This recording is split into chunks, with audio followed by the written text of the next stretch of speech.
Soňat bu sapar aýa delaňyz. Şükür daýy. Sen halk bilenem salamlaş. Hawa salamny bagyslan diýip salamlaşmakçy. Geçen erekler biz öwrenji bolamsaňyz salamlaşmany unutdun. Owa. Salam ellesler. Salam alaykum. Tamam oturanmysyňyz? Bizem sizem inşallah oňasyňyz dur diýip biretden. Daýy. Menem illeşleri salam bilen garşylayan. Ýa-da Halmurad ağa da çykmaly bir ýerlerden. Bolýar. Şöyle ikimiz devam ettirip bereli sen özüň moderator bol, ana büyün kapar birden gutordy. O dinleyijilerden, nemelerden, illeşlerden özür dileýär. Eli Türkçe. O neme bol, wagty geçenden özü tönäýän eken. Indi köpeltdim. Äçe urladan gurlap bilýär. O neme plankasyny galdyrdyk. Sen studiýa. Doğru. Şu illeslemde biraderak jogap bermek isleýän. Şu içine aýtjanlar bar. Oğlan, entek köp zat bilen ok. Ol hakykatdan hem dogry aýtýaňyz, men oğlan, özüm köp zat bilenmok. Düşünjäm ösmedik gaty bir ýöne şu bir zady bilýän. Özümün hakymyny talap etmeligine düşünýän, mudamalyk ýaşaýsa gelmedigime düşünýän, özümün inancymam bar, ol inancymam Allah. Sizem pikir edip görüň. Biziň mysal üçin biz oturan owa bolsak, şol owa bir düşman çolup gelen bolsa, ýanky akylly bolup her hili nesihat berip oturanyň peýdasy ýok, orta çykyp söwüşmek gerek. Bizem söwüş bilmesek hem orta çykdyk. Hakykan biz söwüş bilemzok. Söwüş tilsimlerini söwüş öwrenmelim kadyp pikir etýän sapara. Tuğulama yankı durmuşun özü söwüşdür. O elma ýöne eline yaragal patlatıp demek görmürlerdir adam öldürüp onu durmuşun özü. Bizim çıkmamıza gerek yok. Yani şu köp zatları bilip gören adamlar şu ortaya çıkıp aydıp verseler, bize öğretseler, politikani, siyaseti hemen bize öğretip verseniz, biz çıkacak gel orta. Sizin çıkmadığınız için biz çıkacağız. Şu şehirler, şu çakaçın anlanlık biz şehirlere, yine de bizi getiren yağdaylar, şuları yağlayın. Yine o oğullar çıkmasa bolanok. Siz oğulları gat kiçi görmem miydi? Şodatlar aydan neydim safara. Tuğulama, buğun sen bırak deme, kakarcanarak, o bizem yuvaşarak gör, bize bir demet ben demet sen tarafında men elim, tamam. Yok, baharlı değil yani. Aytmak istedim de şu. Yok, doğru, katı doğru ayttın. O adamlar şular yalak hareketin belki de nemetli kadrini bilyenlerdirler. Ne sen şuat yankı Türkmenistan'ın demokratiyasının, azadlığının birinci kerpiçi. Ne biz fundamentini kuran olsak, ben ilkinci kerpiçten biri. O Zagay kurulanına da birinci kerpiçten başlanıyor. Hakiki. Ya? Hakiki. Garry nemerak bolup, ýaşuly bolup, o şoň bir ýa fundamentini, deminini Türk taýdanynda taýinladyk da. Onuň üstüne goýulan ne birinji kerpiç bir pada etsen bolýar da seni. Sen şu wagt müňlerçe, belki 5.000'dur, 10.000'dur. Ýa-ni sakalyny piýderdip oturan ýaşulyň müňüne degýän şu wagt. Sen şu eden hereketin o oğlan olup, bunu şehir oğlanı olup, yaş olup, yaş uldurak olup. Neden iyi Tamam Safara, tamam. demesini o değerini ölçemeli oldu. Ne kontrol milyonlarca. Belki de yine de 10 milyonlarca el diplomlu. O men doktorum, men tunwa dişgari, men plani bir görün adamlarım mümküne değil. Güzel hareket. O da şu ilk hareketin yankı kendi isteyen harekettir şu. Yani yürüdüğümde, yemeğinde burada bolmadı. Loriyalak admi. 5 milyon halk var. Yani yok. O yor onun aşağından kıyırsın olup görülür. Kahraman olsun olup görülür. Bu ölüme içine çıkanlara var Safara. Tədəlikdən beri. Almurat Pervan bilen reyem ikimiz garaşı oturuyor. Seni işten kovurlar. Sen böyle giyecek alsan.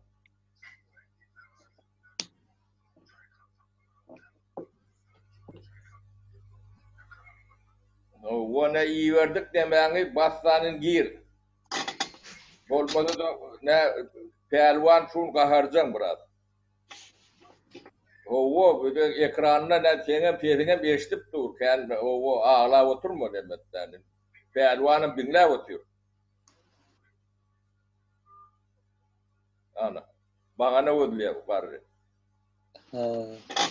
Gelýär mi Safara? Halmırada. Bokurdok at diye o atlar 100 gram mara içerdin bokurdon geçer gider. Doğru. Şu illeslemrin soraglary mar Safara şolardan başlaýar ilki. Bor bolun ýöne dünkü deme gurrun soňuna ýetdiňden deme kesildi. Son isteden ilkulak şonu bir fikirin cemredärin demeden ondan soraglagy geçäýli. Bolar Safara şonum gowy edip tamamlaýyn. Şol 100 ýyl öňe gidip eýdimizde seretsek bizim barymyz topragyň aşagyna diýipdim-de. Bir mollanam deme çıkardyň sen. Ýa-ni fiilgelerine. Onu aýdyp bolupdym Safaraga. Ýa-ni on rowayatyň aýtjak bolýan zady Allah Taala bize akıl verdi. Kellämizi isletmemiz gerek. Allah Taala ananmaly bolýan kellämizi isletmemiz üçin bize beyin verilenler hayvanlardan üç göçüklerimiz şol. Deyip aýtjak bolýar şol rawayat. Ýöne soňla aýdan zadım şu 100 ýyl öňe gidip biz arkamyza seretsek enelerimiz, ejelerimiz, kakalarımız, jegilerimiz, doganlarımız, ýa-ni bizi ezýänler hem ezmeýänler hem hemmesi topragyň aşagyna olar, bizim nesillerimiz ýaşaýarlar, diňi. Şu görünýän adamlaryň hemmesi topragyň aşagyna boljak. Şonuň üçin biz gorkmamyza gerek ýokdugyny şu taýdan pikir edip çıkaryp bilýärsa. Doğraydı ya. Gorkmagy çıkarmak üçin beyniňden, ýüregiňden her hil misallar kän Safara. Onu çıkarsan çıkarıp oturuvermeli. Ya adamlar ýöller düşünür. Korkan orada korkup oturuversen. Ben öyle şu yankı Gallandiýany ýatlan soň Gallandiýa barada pak getirjek bolýanlar. Ödüm bolup geçenleme o yakında taklarda o yankı Gallandiýada Halmurat geldin mi? Biz Gallandiýany gurrun edip oturuyor. Ben dinläp Millet bilen salamlaş, halk bilen salamlaş Halmurat. Wa aleyküm esselam. Benim vatandaşlar salamu aleyküm. Para sana da salamu aleyküm. Mene yetişip bilemez. O tayda bir bokurduğumu alıptır biraz. Muratçı Pervan bilen bahana kabul edemdi o. Bahana yengay. Bolne. Düşünükli. Bahanasız adamlar yere şu var. Böyle onhan sen yaşlı Gallanca'dan devam et. O ne Sözüňizi bölýän şaýda Galmurada bir sag bolsun aýtmak isleýän tuweleme gaty armany adamany işleýär. Günne video çykarýar. Ozan şu başda aýdypdyňyz menem günüme goýman çykaran Galmuradaga diýipdiňiz. Ýani ozan sizin sözleriňizde biz ýaşlar oýanlyk köp sag bolsun aýtmamyz gerek. Başyny başlan Galmuradaga. o şeydi biraz yumuşak olmadı bahane tapıp kaçacak oluyor. Şu an böyle oturuyor. Pelvan sağ ol, enim sen arka çıkarmasan sapara inni. Ben üstüme dudağı uğradı. Sağ ol. Yani Gallandiyalı ne meselede Gallandiya yani şu Türkmenistan'ın yaşayan yağdayını 18. asırda doğru yaşaptır da. Yani o Moğol'lu bu arada yani pop dedik ha. Papaz bir yerlerde Türkler. Papaz bu arada gururun verdin. Ne bilin hem çoluruyala Moğol'lu muhtemelemiz var. Hem de Allah'tan diye bekliyorum. Onun korruptu. Ulu korruptu var akenne. Ondan sonra premier ministerlerini yakyalar. Onların iki doğun ekeni o beyleksinem soyyalar darin yerini soyyalar. Parmaklarından kediştirip suyunu yatıyorlar. Böyle 18. asırda Da. o şu korrupt halk böyle garip halk ediyor da. Ayağı var. Sondan son Gallandiya'da yüzüğün onam demele geliyor da. Gallandiya son için yumruk alap teritoriyadan yoktur bu lokal. Maro obulusundan küçürek olmalı. Daşta uğrağı deniz 17. asırlarda in bay devletin biri. O baylığın yetaatini emesem önemli, kanunlu devlet bolonno dünya baylığı şu taygak ya da. Onların şu pulları ulanıp ondan gemi flotunu kuruyorlar. Başka yerlerde ticaret ediyorlar, sevda ediyorlar. Bu tür ne dünyada yumruk alak deme olun şu adam demen 17. mi şolur alak konmulla dünyanın ekonomikasında. Ödem bir Marvu vilayetinin lokal teritoriyası. O teritoriyanın denizden yankı yemedip kazanı alıyorlar da.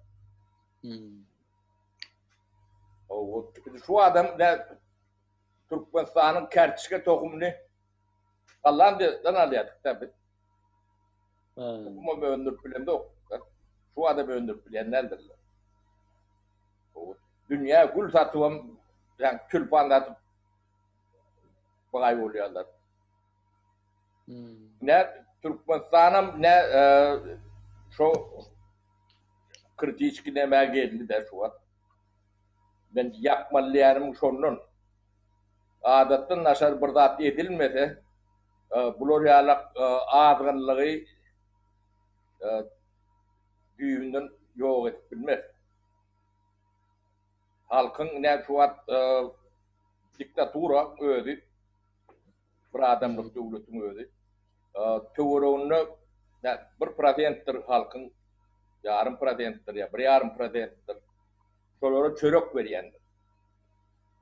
Vaktayınım olsa şolar birlikte çalıyandır. Kâri, hüneri, pes olsa da, yok olsa da, şoları eklençtir. Onlar başka yankı bäsleşikli sistemada çöreğin tapçağı adamlar değildir köpüsü. O diktaturan yurdun içinde de, daşında da çörek veren demeleri vardı, kârleri vardı. biri şoňa garşy duran bolup çöregiýe beýlekdi köýün bolup çöregiýe ondan o diktaturaň emesinde bizim Türkmen variantında yani spesialistin hünerli olmadı yok ban değil. Tabu yalak, şu kanun yalak neme de. Ne muallim oldu ko muallim olmalılar. Üniversite oldu ko üniversite olmalılar. Ya hüner veren nokta. Bilgen veren nokta. Yani şoları şu bolya. Olur mu? Yani 99% halkın üstüne oturup şunu em otuyor. Onu elinden güç bilen ya bırık yeme bilen almasan olur vereceğim der. Vermeyelim şundan. Yani ne için sizi toğusuz yetiştirdiler? Ha? Yanında bir topar Türkmen oğlanlar vardır. Hava var. O yani bilgi derecesini yani 9 klas veya 10 klaslı torun oldu. Ben Türkiye varandım. Ya başkan okumuldum. Şolun öğreden atları ne olur? Hakikaten baştan başlamalı. O. Size bana 10 yılında yitirdiniz çokay. Çeyreğe atlandınız, partağa gidenseniz, otoğu gidenseniz, yekelemeyle gidenseniz. Bu yeni şuna mendeşlerdir. Özüm 10 yılında yitiriyeniz de, üstüne de sizin beyninizi çaykayarlar. Korku, ürkü. Yani şu yağda bir topar adama çörek veriyor. Sen şu an bilimli, ılımlı bolup var, üniversite tutordanın. Sonradan işe de kabul etmedi. İşleyen dedi işletmediler adamlar. Solara ora olsana istederler olmasa da. İşte.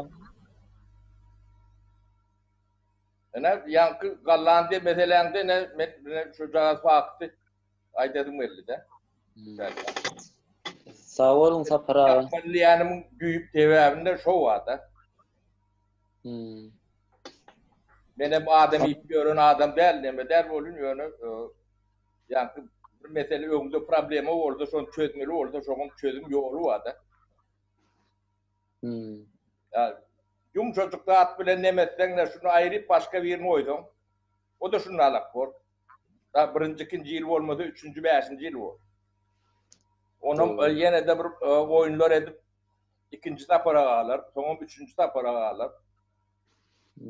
Prezident olup yap, yine o şurada alır. Yine de önkü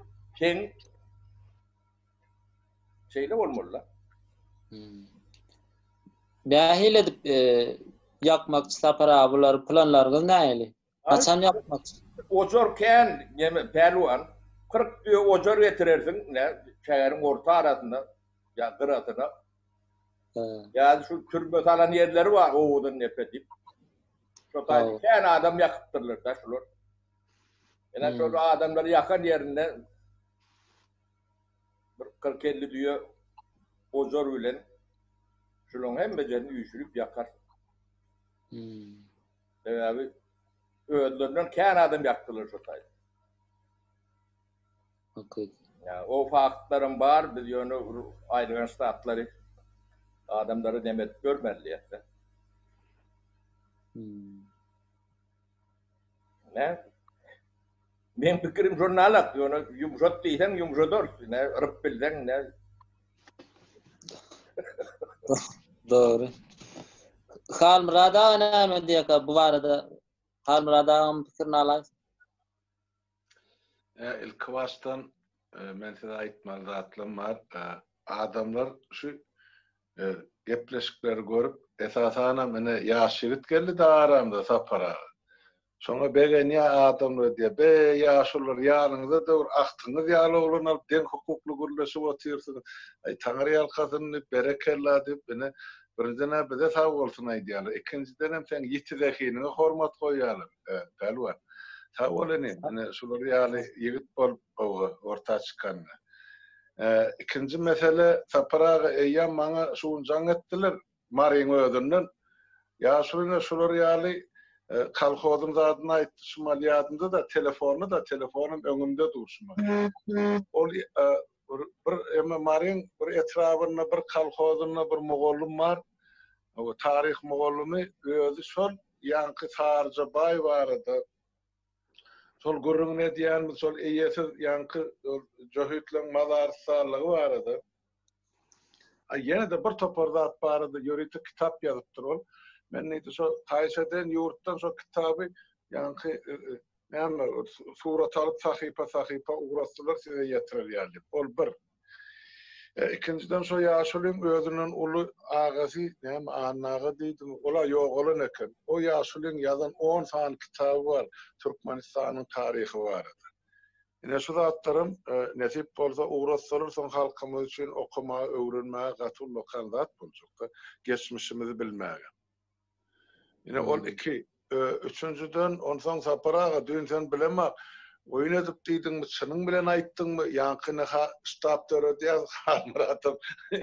Ýankyna şanyk ştab, Grazdan Abarony ol binäme ýurtda ýagdaý bardy diýensen, ozal bir 200-250 goloy hatda jaňelýän bolsa şuň bäşinden pesler şuňky gelir. Men 70 bilemek hiçda. Bir zatlara etmeli, eger şol ştab gerekdir, emeli ýöne otady işlemeli adamlarym gerekdir. Men ýa közüm haýsy alyp barayım bu işle. Ene şu üçüncü mesele bolupdy. Dördüncü mesele adamlaryň edýän haýysy köpçülikleň biz indi ýurtda näme gurjagymyzy aýdyp berdik haýsy döwleti. Ýöne şu nähil terze gurulmaly, ýaşlaryň orny nämedi, nähil işlenmeli. Şu zatlar barada saparagy gaty kän sorag bar, esasan ikimize.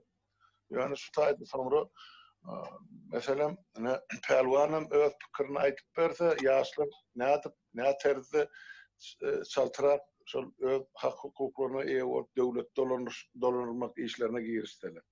Ine şu meseleleň toplumy dur öňümizde. Men galan zady ine şu gysgaça edip aýtdygymda. Almurat buňa biraz taýirlanyp jogap bermeli. Kendilerine ben onu ekspromptum doğru olmaz diye düşünenler biraz oylar şurak göre yankı gün komisar dedim de O adattan naşarı ýagdaýda şu adattan naşarı komisar ya döwletiň içinde urmalylar bular şolar ýalar bu nämäni bu meseleni ýetatdy yankı epidemolog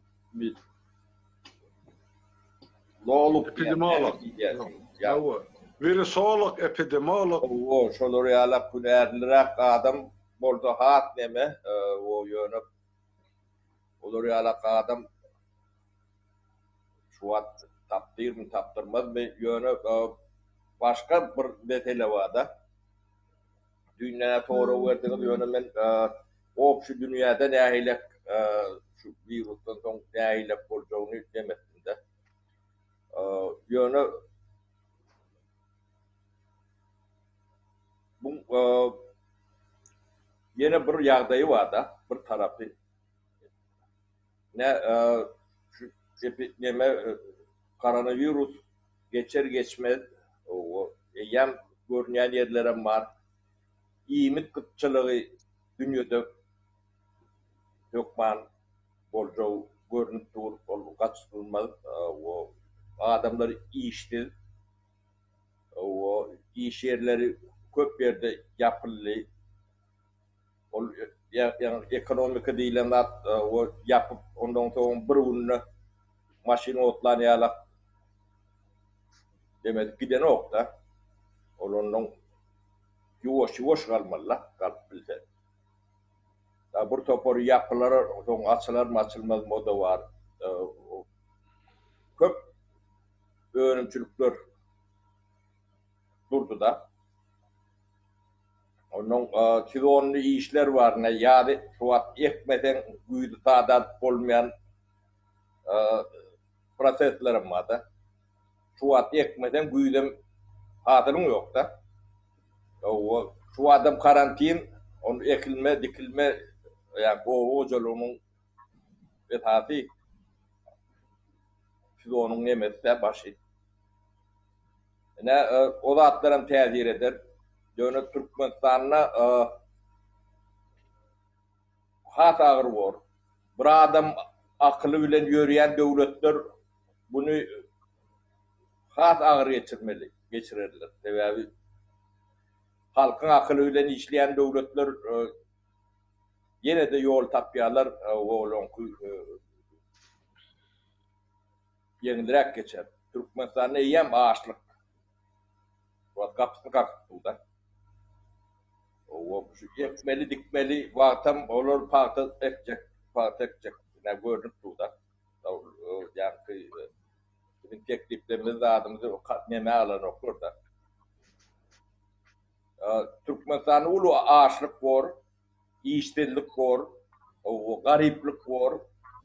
O yem görüntü da yem demesi. Ertir olur diye yalakta da yem başlattıysan oluyor da. Ödüm katı ulu ağaçlık var.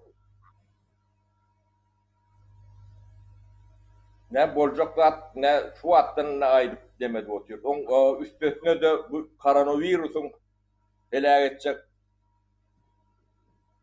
böyle olmadı. Adamlar zani.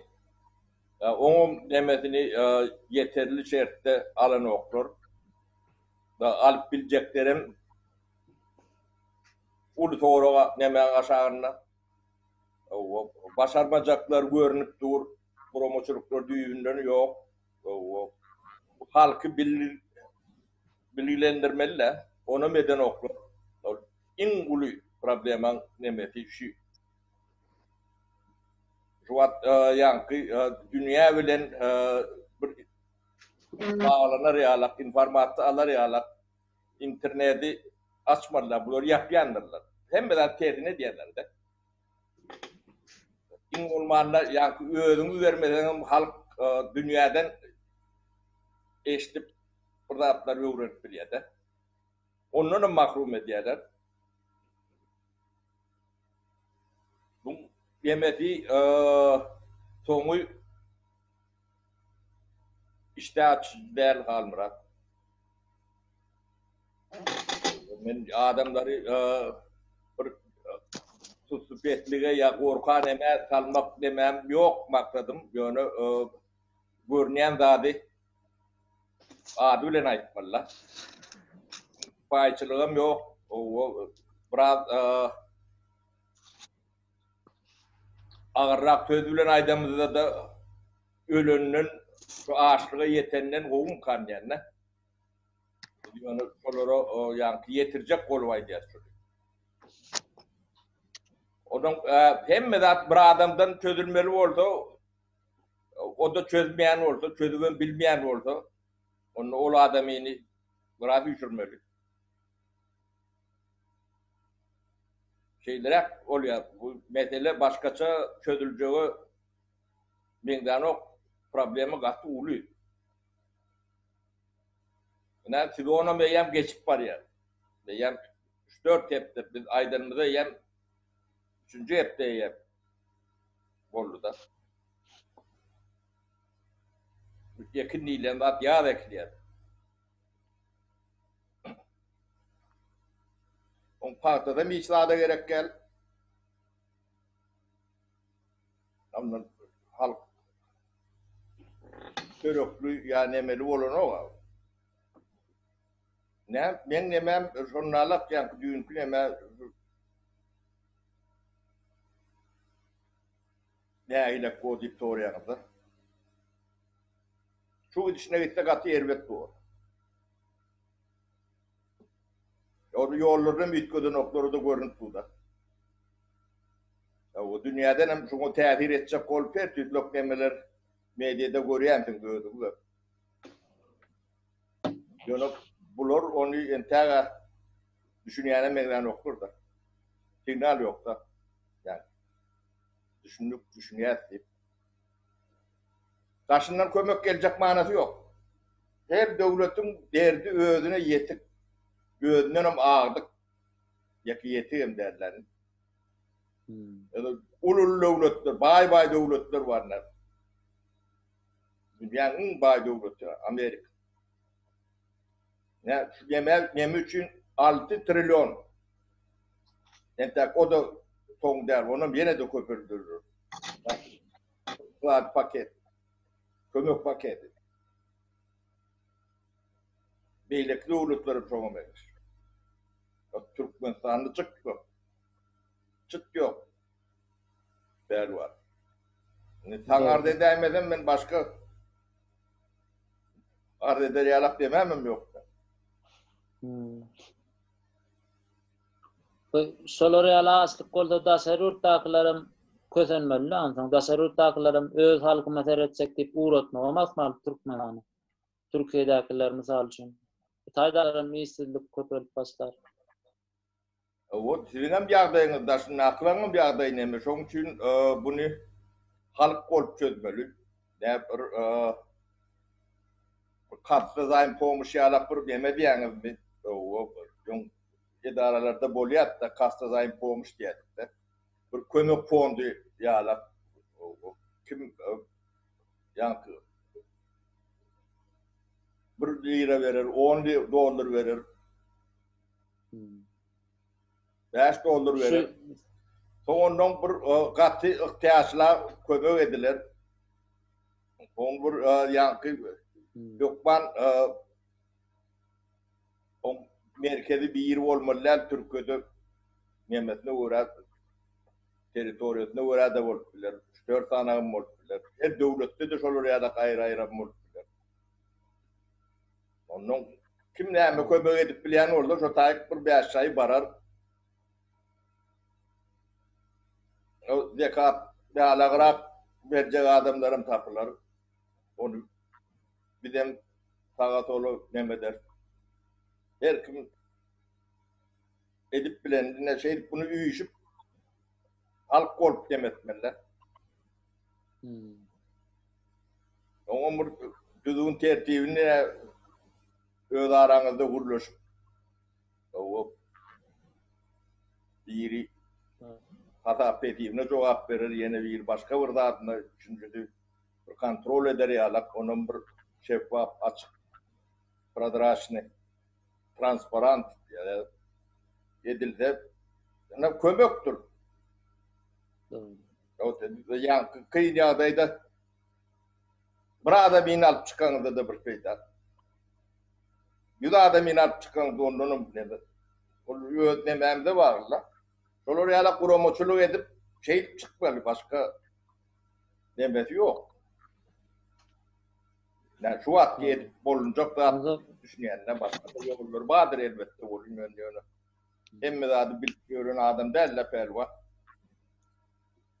O hemme zady bilýän bolmaly, şonu bilen zadyň aýtmaly başarsaň. Men pikirimde kellemde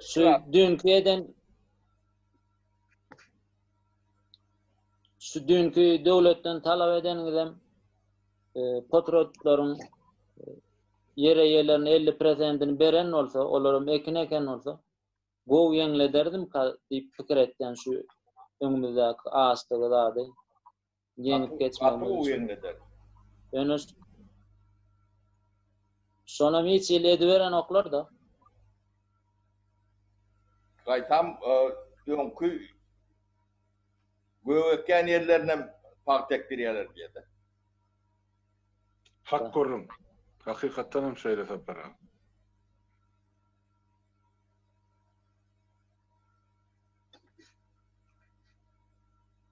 Ya. Almurat dönü kellemde kapıyor. Ya burada diýjegim boldan gaty agyrdat diýmeli. Onun adamlar bu var diýerler. Diýerler. Bu başka GPS'de düşünmeyen oldu. Ha? Doğru. Akıla hizmet edilmeyen oldu. Başka yolu bana göreme o kalmıra. Ya perwanky alak gowa adam dip atawedin düzelür dip olur ya alak. Kullanma bu mümkün onu perwandan eşitlikte.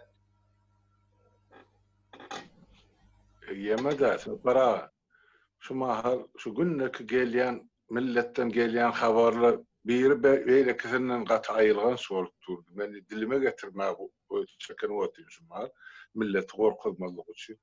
Ýöne ananaýyn para şol uruş döwri o Leningraddan daşy töwereg nemisler bilen gawalan Leningraddan gelýän habarlar bar. Edil şoň ýaly. Açlygym şo derejesinde. İştirligim şo derejesinde. Keselçiligim şo derejesinde. Millet näme etjegi, nira urunjagyny, kime sygynjagyny bilenä. Diňe ýöne Hudaý diýip boldy. Ine boldy. Allah Taala da oňa näde kömek etsin, kellesini, elini işletmesin. Bilem hana köşüň içinde ene dört tarapyny ahrany goýup otyr. Indi şol bizim saytlamızda edilýän çykyşy, ben şunu analiz edip gördüm, o taýda bir ýigit Makedonska diýip ýöriýte çykaryp otyr. Indi hökümetiň ol agitatorlary bar, ýa-ni şugulçulary, näme agentleri, beýlekler. Indi olaň sany men sahypamda ýam 39-a ýetdi. Böyle. Bular şol deme bir ýazy şo diýe olgun ol embeden ministerligine barany ýany bilen 30 sany kompýuter gitdi diýe da sowgat. Demek şo ýene şol her kompýutera bir agent oturdup şol biziň arşywymyza işletmek üçin sowgat beren bolmaz emella gurban bol. Indi bu naýdýa şuň ýerden bäri kompýuter çeken akdy. Imanam hiç da ýerden jaňatdyk goýa abetde eýem jaňadyp bilen da Türkmenistana diýip, Türkiýedaky, Orsiýetdaky ýigitler arz edip aýdýarlar. Asla çeken ak internet. Ýurdun içinde VPN'i yapıpdyrlar. Indi olam işläne. Biz şol ýeme biziň YouTube kanalymyzy görmezlik üçin halkyň. Indi gorkuzy gaty ullakan, gurban boly, biz bilen indi böyle gepleşige ha çykyp bilen söhbetdeşlige de indi şol gömüp saklajak bolýar da, halky kör saklajak bolýar internetden.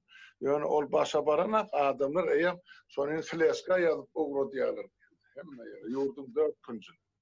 Ine ýagdaý şuň ýaly sapara gaty agyr ýa şol sen dogry bellek geçdi de. Üçüncü hepde eýem biz şunu aýdyk gelýär. Näme üçin halk ekenak? Ol öňküçe ekýän ýerden sürdürip paxta etdiripdir.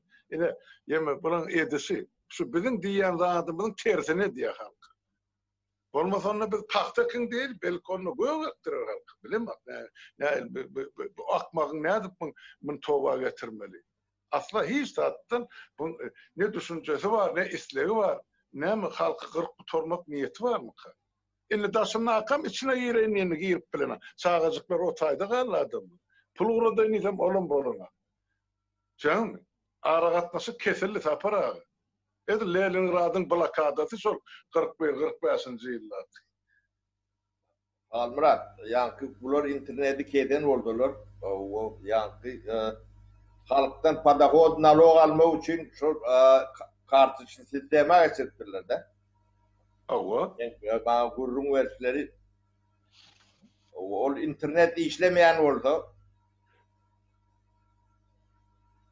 Ol sistema da işler nokta.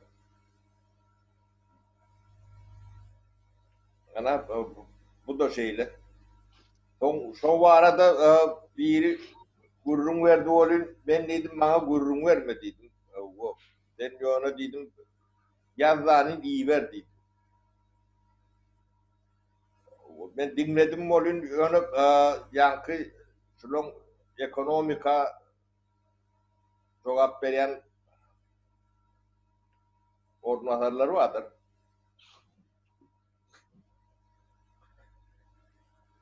Şolor yalağada menine yankı bu pul sisteması şonu düşünmeyen oldun, şonu kurnap bilmeyen oldun. Bunlar yankı ol alt yapısını etmen, yankı vodoprovod kanalizasyonu çekmen, öyle grant geçir koyuluşlayarak da onun çok yani boçka tuğuy koy ellemeli yuğulayan nemi var ya.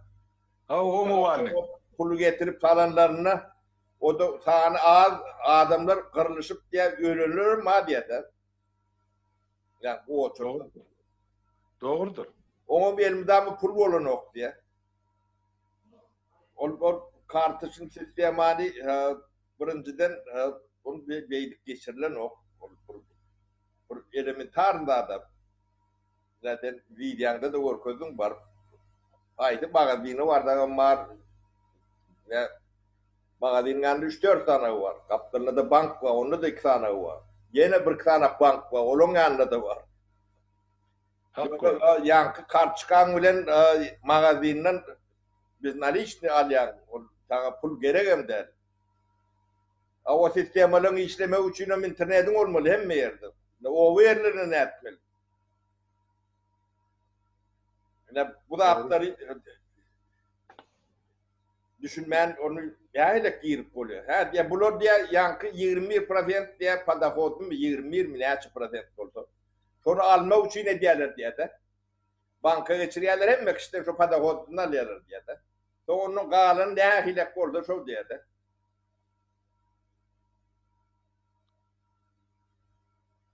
O banklar ya 3-4 tane bank var diye atlarına maydiyalar bu. O ödemeler terminallerini öndürüp için etmeli. Yönü merkezi internet olmasa o da atla hata pedivnet bunu var. Onun bu pulu aşamalı, o ta pul aşamalı. Yeterli derecede. O bankamattaki pul sen o şuradaki adamları yetmeyeceği ödeden görün. O diyen kotak çekecek pullarını bular konteynerli taşını iyi veriyorlar. Ne? Bunun burada adı düşünüp doğru ediyen dağıtların bulmalı değil mi kendine? Yok. Hani bir pelvan näme ya? Bir yurdun içinin yanılan bir yaşıt. Ondan sonra gelecek bulankı bir nahir görüyor ki zatları. Bana. Şuna fikrini eşitlik göraydı. Men Harrada men gelenme 2 yıl oldu. Edilmen orada kam şu isteyenlerim dağları ervetelli. Yönü şu vaatlarım ervetleşip başlattı. 2018'de hat ervetlesti. 19'da 10 metre 20'de onun hat emer oldu da. Yıllan yönü ervetleşip var ya. Yönü üstada menin yine bir sorum var. Şu Kurbanoli Malik Kılıç Berkham'ın prezident olup Türkmenistan'a getiren peydalar var mı ka? Ya dine ziyan etirdim ki biz şu minus taraflarına aitiyaz plus tarafım ya da var mı ka? Ben bir zaman ustadı koşayım para alsan sen devam ettir ver. Şu mahal bütün Türkmenistan'da sol Kurbanoli iş etti deyip görkezilýän zat, ýeke zat, olam şol yurdun içine teriyek ve gerayin sevdasyny ýatyrdy diýer. Ol hakykatdan bolan zat yurdun içinde şol satywyny besetdiler, ýöne şol sevda besedilen atla. Ol sevda Türkmenistanyň içinde satylma, Türkmenistanyň tranzit Orsiýadyň territoriýasyny beýleki ýurtlara Ýewropa, Azerbaýjana aşyrly. Şol öňkü schema boýunça işläpdir. Onu da opul gerek. Şaňmy? Ýöne Türkmenistanyň içine satylmady da soňra gördü 4-5 ýyl geçdi. 12-nji ýyl, 13-nji ýyl, 14-nji ýyl şol 11-de başlady. Şol bilmeýänne ýa-ni şol iskilatly partiýalaryny ol gorkdy. Halk köçä çykar, ýaşlar ayağa galar, buny prezidentlik kürsüsinden düşürer diýen howpy bardy. Şoň üçin ol aýarlygalaryň ýegerleriniň üstüne Türkmenistan ähli apteğini derman satylýan ýerleri tramadol diýen dermanyny doldurdy. Şo tramadolun ýanky bir gabyny 10 sanagy barda. Şo 10 sanagyny 3 manat, o 3 manatdan başda soňra 5 manata getirdi ýyl geçmegi bilen. Şonta 14-nji ýyl gutorýança satdylar. Indi prezidentligini ally ikinji göçümde görse halkdan ses çıksakkar indi şol iki ýaka gowganan ýaşlarym indi jübüsinde tramadol bar diýip tutup başladylar. Satanam özleri. Yoksa döwletin prezidenti öňkü ýanky bir medisina işgäri. Ine şeýdip şol Niyaz ölenden soň ýetişip gelen düşünjeli bir ýaşlar bar da Niyazdan soňra bir ýurdu düzedil başgaça ýaş aýlyp ýören adamlary bularny kellesin kesse oturuverdi. O obrazna aýdanda, o obrazlaryny aýdanda. Şol tramadol jübüsinde tuttular, bassylar, tramadolun tirýege deňeli ine 10 ýyl 10 mäşil. Çala sakkal goýup berenem ine sen dinçi diýip bular ýaşawlar ýygnadylar. Ýa-ni namazlyga meni birinji düşün namaz okap başlayan oglanlar. Ine sen dinçi de wahhabist. Şeýtirip halkyň gülüni ordular. Inni ýene bir nesil ýetişdi, sen nesili. Ine bular näme bilen alajagyny bilenler. Inni gorkudyp şol sen gemetmesen enen ataň gorkudy, ýygyňda galan çağalaryny gorkudy. Ine on başga eden zat ýok. Olam şol wagtlaýynça tirýegi ýatyrdy. Eger o bolmasa ähli erkek tirýek bilen emitler ol ýanky garaýyn oturan olar näde bir işlesin indi. Döwletin içine girin. Indi şolary daşary ýurt kampaniýalary bilen çalışdy. Onu görse ne bilenem çykaryp oty Türkmenistanyň gazyny o taýda Türkmen gerek geldi. Indi Türkmen 2 milyon daşına çykdy. Näme üçin ala dedenler? Kadr gerek bolsa, ona millet gerek bolsa, işçi gerek, güýjü gerek bolsa. Gidanaga hiç tatlar. Hani den ýarsynyň köpüsi Türkmenistan ilatyny şumal Türkiýede. Bir şu adamlar barada alada etdim, bulan gelejegi barada. Bulan gelecekki kararını alacak pensiýalary barada. Bulan kesellese bulan bejergesi barada. Ýygyna gaýdyp gelse nirde ýaşamal bu millet. Ýygyna çağırır, nädip ilim almaly, bilim almaly. Kimin aladasy? Hiç kim. Ine Gurbangulyň bar eden işi şu. Saparaga aýdylar, näme aýtjak boldy men diňleýän. Murat, men 94-nji ýylyň awut aýynda 1-nji, 2-nji me 3-nji awutda çykyp gaýtdym da. Dogry. Bizim döwrümizde tirýek dip bir zat ýok. Hiç Sovet döwründäki hiç tapawut ýokdy da bizim döwrümizde.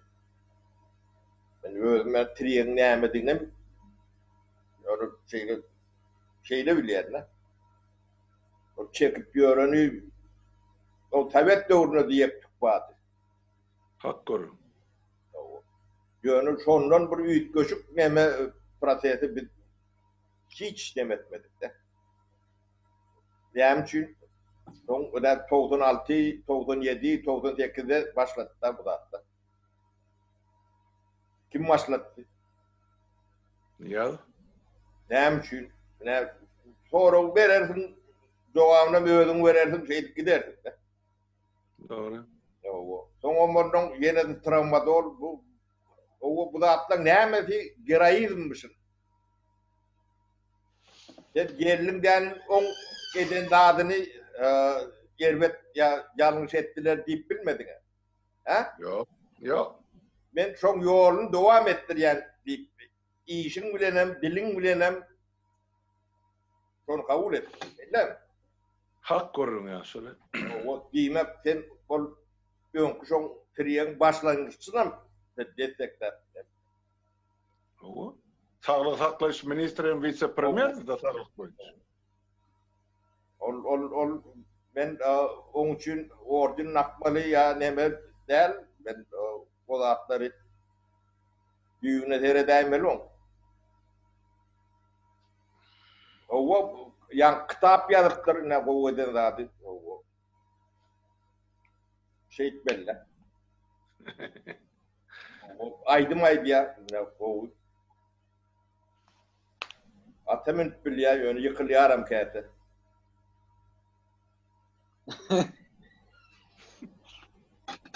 Ben Türkmenistan'da değerler, başka näme edenlerine o yankı 7-8 milyardı o ayvada yatırıptır, onu bilýär. Daşaltım ya 7-8 dünýäň demezler şol debe. O eýleki yankı çölün içine yatırdı. O kanalın su taşına demetme diyalak on betonlu ya demeli plastik demetmen derine o tayda öyle yatırdı. Türkmen köylü. Türkmen köylü. Gerçi o da 6-7 milyar da var. Kân olmamı mümkün. An çok köylün gurrunu diyenler var mı? Ya Ayva'da boş yatır. Onun üstüne neyse atel vurdular. Hey peydas var mı çok var? Hani ondan gelen pul. Şu pullar yankı Maşat Müsriyan'ın bir neme vardır. Bilyen düzlük. O düzlükten o olan tuğurunda olmalı. Ha o bilyen sapara. Onun yankı neme var. Yılanı izleyip o Levavo oblusunda. Doğusluk rayonunun nemesinde. Matip vardır. Onu vatip o daha şoğun Ağtepe nemesinde vardır.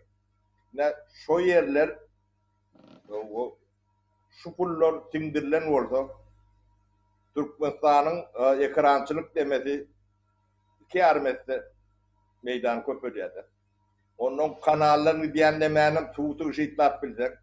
Tuğun teyze teknolojisini ulan yankı nemetilecek. Partadanın yüzde önürlük mahallarçılık göğünüm şu tarafa yıkkın edildi.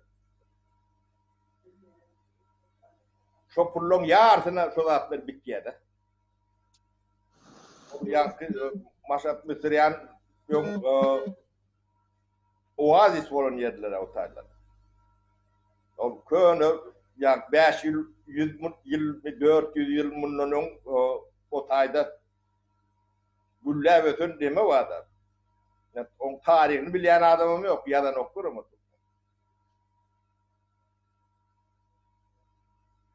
Yılanlık bir ileri yüzünü bir 40-50 kilometre geçen son yeni düzlük başladı.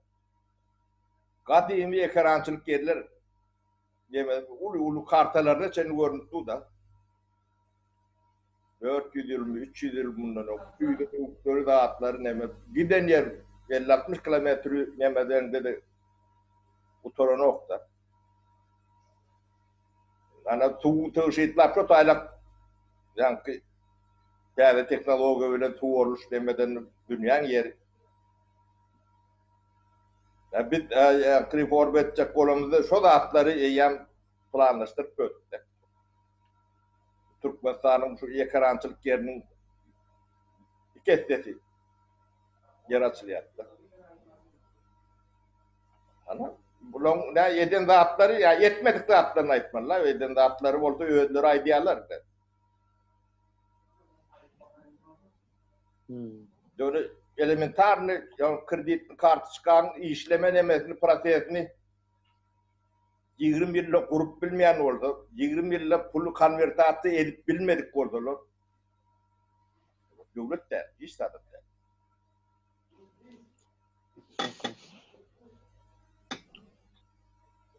Ya buyur. O hocalar hiççilik. Ben kendi gurlöttüm ben şöyle ağırraklarda diyenler. Ben kalmırada gurlöt köprek. Belvar.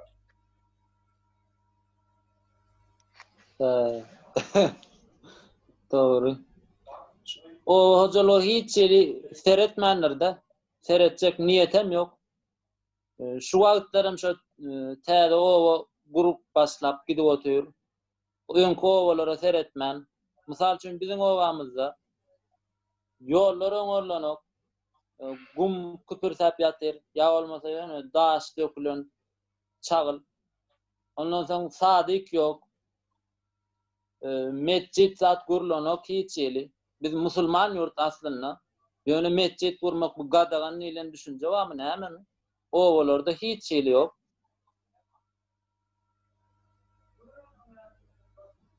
Biz Orus diýsen Orusam del, musulman diýsen musulmanam del. Näme bilen bilemdi okmy kakdy. Şolaram bilen okmy kakdy.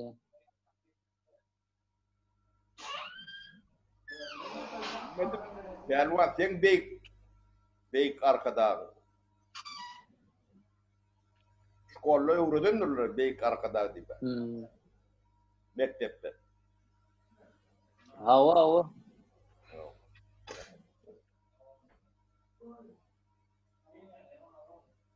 Şeylere gıynaşlı, bu zatlar katı gıynaşlı gurrunlu etmeli de neme diyat oluyor, doğru veriyanız, neme diyanız cevap vermeli oluyor. Ben öyle bu zatları içinde olup yani taşından ne görüvaydı yani. Çünkü yaran yeri var orada da ayttılar. Hawa. Şu sapara size gelen bir soru var, şonu iyileştirmeden ruhsat verseniz şonu vereyim.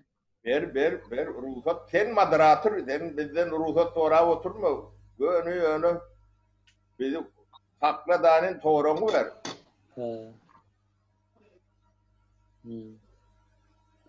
Şeyle gönmeli size okap vereyim.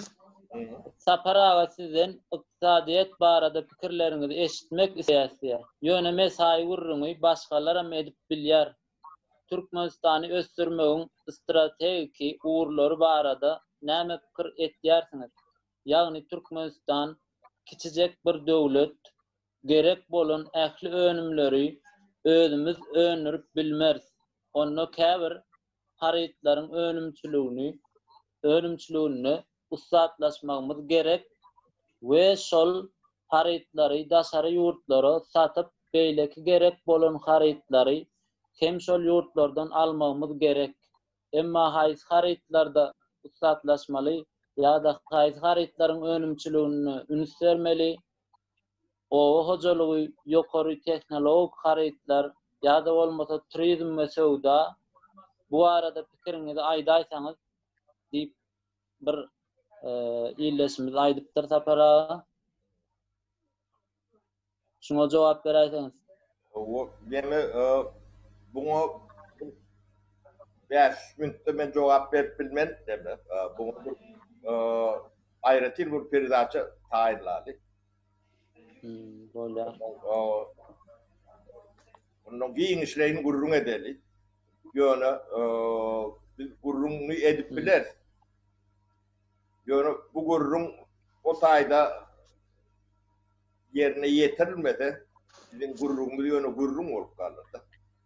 Yani bir döwleti nädip ýöne ýakandan tutup ýokary kaldyrar ýalap diýilen neme bir konsepti aýdyp bermek kıyın da.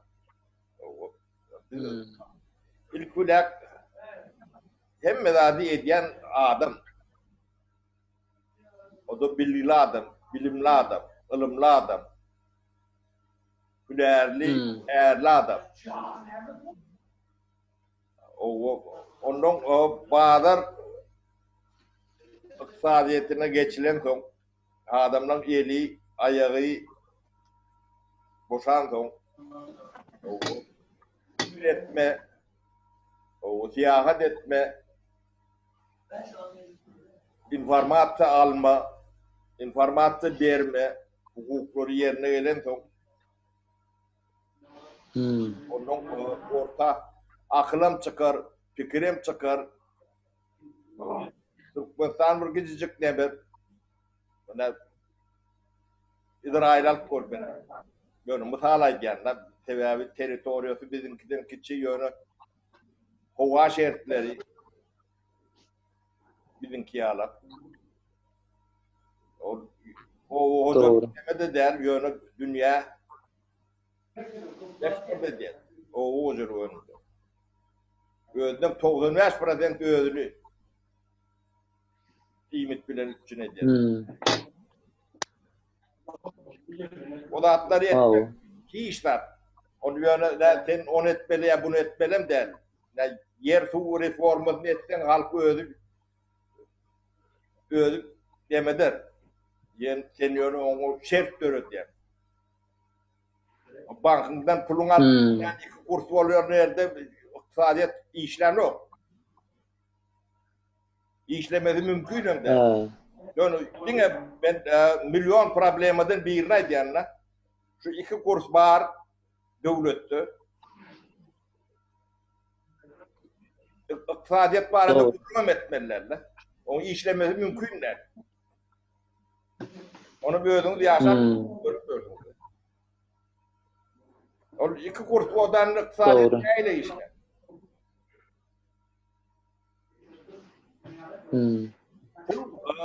Pul akışı, pul demedi, iqtisadiyetin kanundur. Damarı.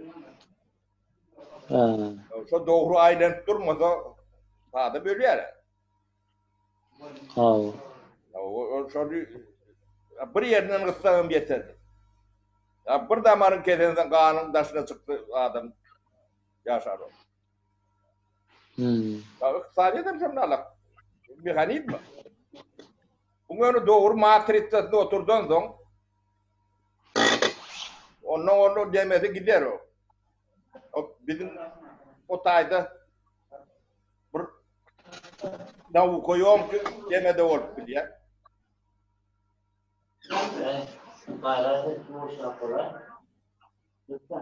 Onu şeyler hep olmalı. Ne fikrim? Sapara. Bu katı doğru soru. Aydiyan rahatlan yeme berde man bir topar teklif gelip burada her gün enni esasen bizim dinleyen auditoriyamız yaşlar. Yaşların bilecek bolyan zatı ene şol gelecek devlet nahil olmalı, nahil kurulmalı, ene iktisadı taydan, siyasi taydan, kanunu taydan. Şu arada bir anagrak bir zatlar aydıp berseniz deyip katiken soru gelirdi. Şonun için ben şu tayda sizden etçe kayışım, belki biz şu soruları paylaşırız ikimiz. Siz devletin iktisadı tarafına, ova hoculuğuna, yer yeçiliğine, mülkdarlığa, şu zatları halkı çeynep aydıp berseniz, inne bir leksiya görünüşünde, bir neyse leksiyalardan ibaret 10 gedekli, 20 gedekli mi? Ondan sonra kanunçuluk tarafına aydıp bersem, yaşlar siyasetini, ondan sonra yani parlament kuruluşunu, ne edip gelmeli, ne edip işlemeli, şunu halka adamları aydıp berdik. Onun enni sonku günlerde katı köp islev bilir yağlar şu konstitüsiyon öğrenmeli adamlarda yaşlarda islev köpeli olur. Son için onu var da o kimlerin beylik iş toparımızda şu konstitüsiyon üstüne oğudanı çıkarıp başladı oğullar. Sonra enni hazır ahli konstitüsiyonu şu madde edip çıkarıp koyduk, sayhallaştırıp var ol men sahifamda da koyarlar yani ol her çıkışında dur ya da yani son bir ayratin edip koysak konstitüsiyon ovudallap oğullardan haş etse halkım şumal şol koronavirüs zamanına aydal bir karantin devrini okap düşünseler son beyleki işleri beyleki pudokları düşünmeye ullakan peyda olur dip hasap ediyen. Sen nahil var ya şu mesela yaşıyıt hükmünü pelvan eğer şeydirse Pelvan Kalmurada sizin aydanlarınız ma katgo estilmedi. Bağışlarsınız şuydaki olanları biraz koklaşıyor. Yani kelim sonra katgo düşünüp bilme bağışlarsınız şu aydanlarınıza. Taran kok belli. Adem geliyor. Sen onunla var ya, şunki gepleşigimizi sonra efire çıkanı dinlersin, inniki gepleşiklerimize cevap vereyim.